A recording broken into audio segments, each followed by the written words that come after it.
I spent my life savings to help my parents buy a new house. But at the housewarming party, they gave the deed to my stepbrother. He deserves it more, they said. What I did next left them stunned.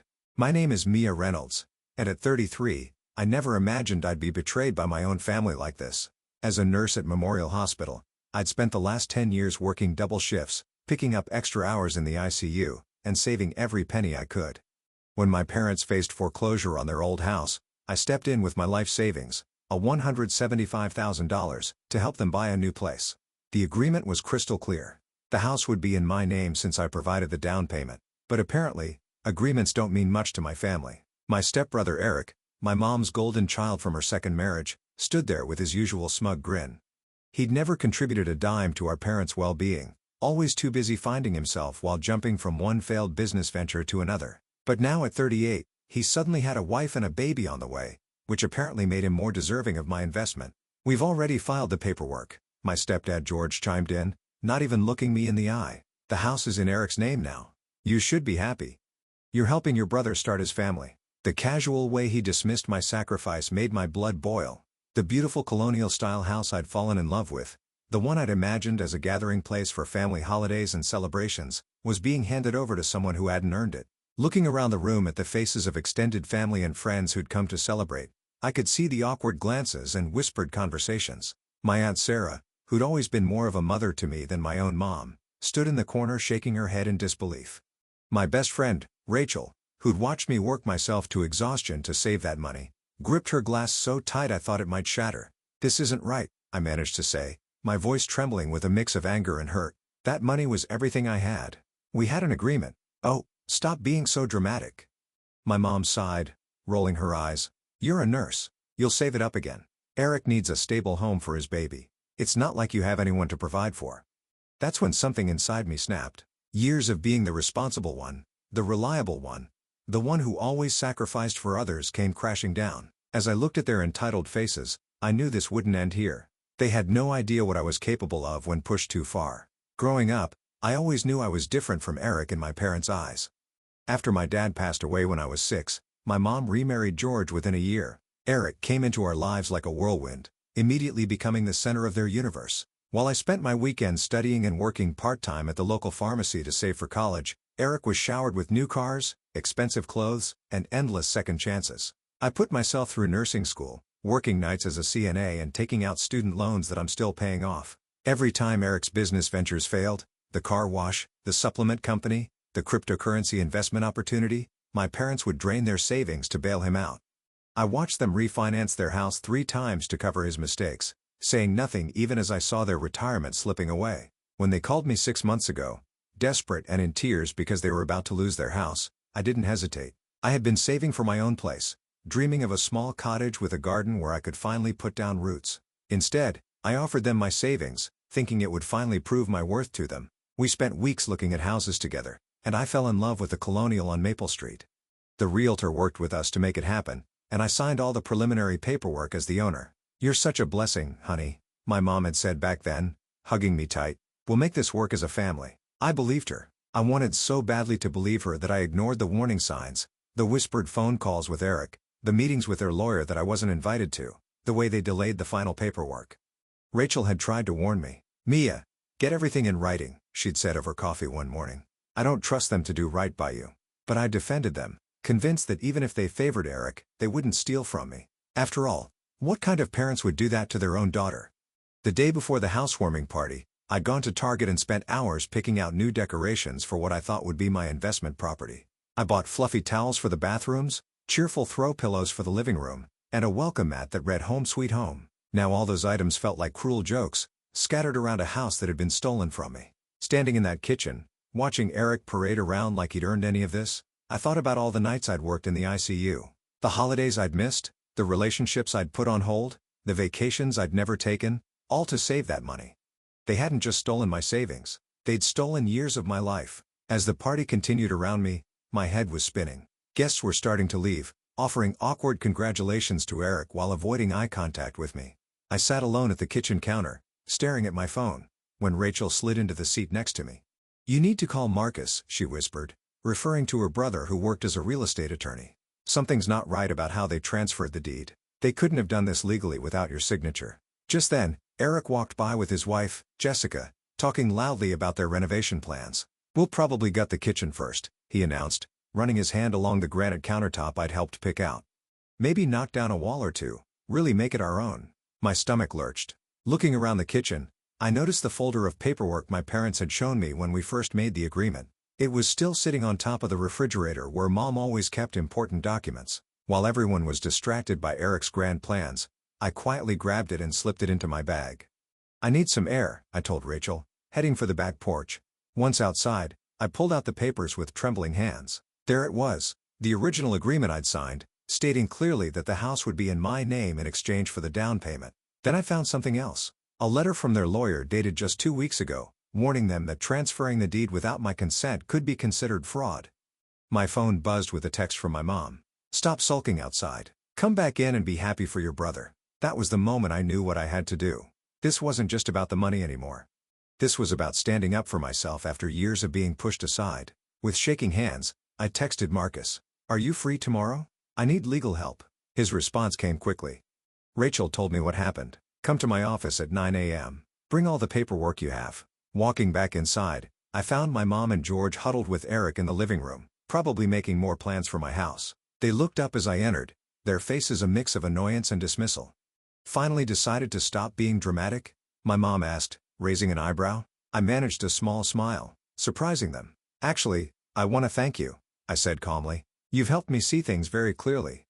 They exchanged confused looks, clearly expecting more tears or pleading. But I was done pleading, done being the reliable daughter who always came through while getting nothing in return. As I grabbed my purse to leave, I heard Eric laugh and say, "See? She's fine. She'll get over it." I turned back one last time. "No, Eric, I won't get over it, but you'll wish I had." The next morning, I sat in Marcus's office, clutching a coffee cup to steady my nerves. He reviewed the documents spread across his desk, occasionally making notes and shaking his head. After what felt like hours, he looked up at me with a slight smile. "Mia, they really messed up here," he said, holding up the lawyer's warning letter. "The deed transfer isn't just questionable, it's fraudulent. You provided the down payment, signed the initial paperwork, and there's clear documentation of the agreement. They can't legally give away a house that was meant to be yours." "But they already did," I replied, my voice cracking. "The deed is in Eric's name. A fraudulent transfer can be reversed," Marcus explained, reaching for his phone. "And I've got a friend at the DA's office who would be very interested in this case. What they did could actually result in criminal charges." My heart raced at his words. Criminal charges? I don't want my parents to go to jail? Even after everything, the thought of them in legal trouble made me hesitate. "Listen to me," Marcus said firmly. "They stole a $175,000 from you. That's grand theft. They committed fraud. And from these bank statements, it looks like they might have forged your signature on some documents. They're counting on you being too nice to fight back." He was right. My whole life, they'd counted on me being the understanding one, the one who would sacrifice without complaint. While we talked, my phone kept buzzing with text from my mom, alternating between guilt trips and demands that I stop being childish. "What do you want to do?" Marcus asked, watching me carefully. I took a deep breath. "I want my house back, and I want them to understand they can't treat me like this anymore." Marcus nodded and started typing on his computer. "I'm filing an emergency injunction to prevent them from making any changes to the property. Then we'll proceed with legal action to void the transfer. They'll be served with papers by tomorrow." As I left his office, I felt lighter somehow. For the first time since the housewarming party, I wasn't crying or shaking. Instead, I felt a strange sense of calm. I drove to work for my evening shift in the ICU, and halfway through, my phone exploded with notifications. Eric had called 7 times.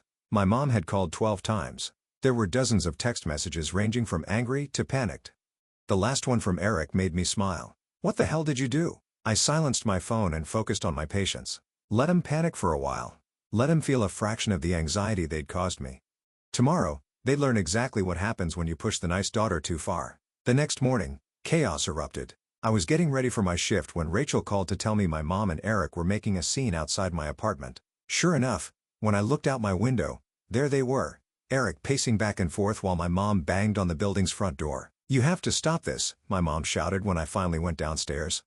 "This will tear our family apart." "That's rich," I replied, surprisingly calm. "You didn't worry about tearing the family apart when you stole my life savings." Eric stepped forward, his face red with anger. "You're being ridiculous. I have a baby on the way. What were you going to do with that house anyway? Live there alone with your cats? Actually, I said, pulling out my phone. I have the proof of our original agreement right here. Want to see the letter from your lawyer warning you this was illegal? Or should we talk about the documents where someone forged my signature?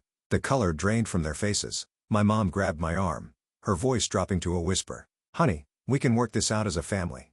There's no need for lawyers. I gently removed her hand. We stopped being a family the moment you decided my life savings meant nothing to you. The DA's office has copies of everything now. So unless you want this to get worse, I suggest you talk to your lawyer about reversing the deed transfer. You'd send your own mother to jail? She gasped, tears welling up in her eyes, the same tears that had worked on me so many times before. No, Mom, you might send yourself to jail. I'm just standing up for myself. Eric started to say something, but his phone rang. It was his wife, Jessica.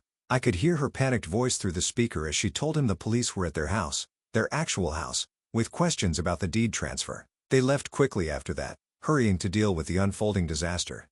Rachel, who had been watching from her car to make sure I was safe, came over and hugged me. But I've never seen you stand up to them like that, she said proudly. I've never had proof of their manipulation before, I replied. Always just my word against theirs. But this time, I have everything in writing. Later that day, Marcus called to tell me Eric and my parents' lawyer had reached out. They wanted to settle. Not only would they transfer the house back to me, but they'd also pay my legal fees and additional damages. The threat of criminal charges had finally made them realize I wasn't backing down. Should we take the deal? Marcus asked. Yes, I said firmly. But I want them to sign something else too. A statement admitting exactly what they did. They don't get to pretend this never happened. 2 weeks later, I sat in Marcus's office as my parents and Eric signed the papers. The deed was being transferred back to me, along with a settlement that included my legal fees and an additional $50,000 in damages. But more importantly, they were signing a notarized statement acknowledging their attempt to defraud me. My mom couldn't stop crying, dabbing at her eyes with a tissue while George stared at the floor. Eric looked like he'd aged 10 years, the smug grin replaced by a clenched jaw. His wife, Jessica, had left him after discovering he'd been hiding their own financial troubles. Apparently, the house theft was just the tip of the iceberg. I need all parties to sign here, the notary said, pointing to the final page. One by one, they signed. When it was my turn, my hand didn't shake at all. I hope you're happy, Eric muttered as he stood up.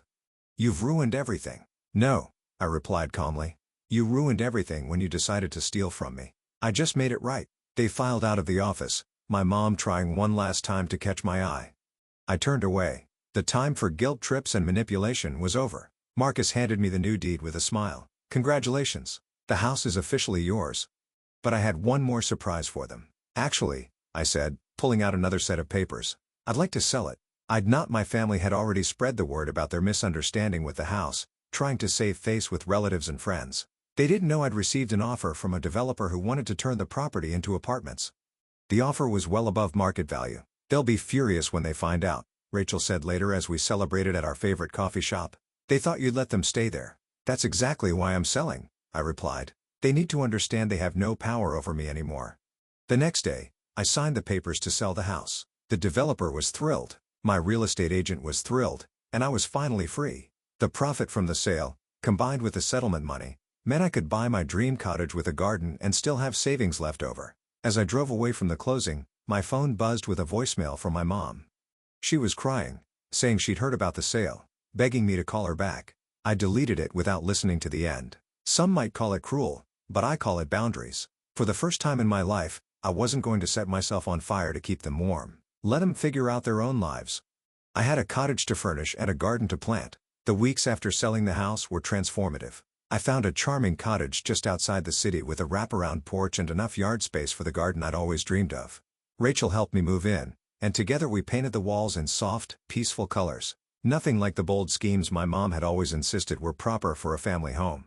My phone still lit up regularly with messages from family members. Some were angry, calling me selfish for selling the house without giving my parents a chance to figure something out. Others tried guilt trips, telling me my mom cried herself to sleep at night. My Aunt Sarah was the only one who stood by me, telling the others they should be ashamed for what they'd done. I ran into your mom at the grocery store, Sarah told me over Sunday brunch.